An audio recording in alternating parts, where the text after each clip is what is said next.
the Ukrainian government is under tremendous pressure from the West to launch a counteroffensive and to demonstrate that it has significant offensive capability and that there's some reasonable chance that they can take back that territory from the Russians that they have lost.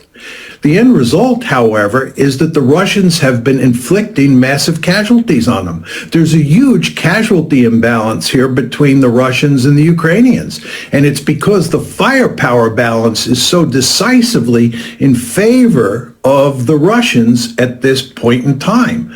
So we're in a situation now where the Ukrainians are not in a position to launch an offensive like they were last year. And I think that moving forward, what you're going to see is that the balance is going to continually favor the Russians, and the Russians are going to make more and more advances on the ground. So do you see this old man? I know I showed him many times, because I read many of his articles when I was studying at university. So Professor his name is so difficult to pronounce, sorry, but it's Mearsheimer, okay? Professor Mearsheimer, he's a realist. So the theory that he subscribes to in international relations actually looks at the number of soldiers each party has, the number of resources each party has. He makes a comparison and he says, okay, they have more soldiers, well trained, well equipped, and so far the Ukrainians were not able to penetrate Russian defenses. Therefore, most probably going forward, the Russians are going to win, or they're going to continue inflicting the same amount of damage on the Ukrainians. This is how realists look at the war, okay?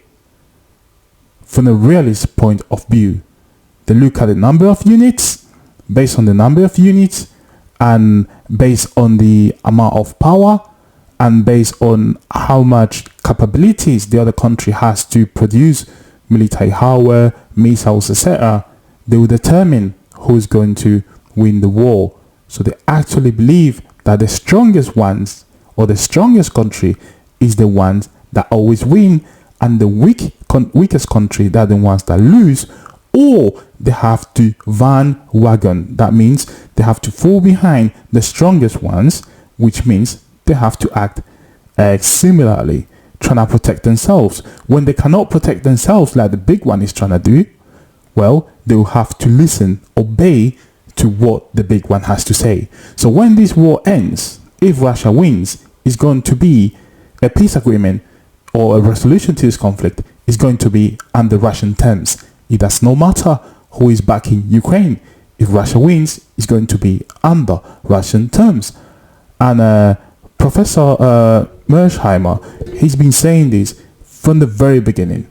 You see this old man, now he's a propagandist, but for so many Western media outlets and for so many individuals. But before that, he was a very distinguished professor, and he still is.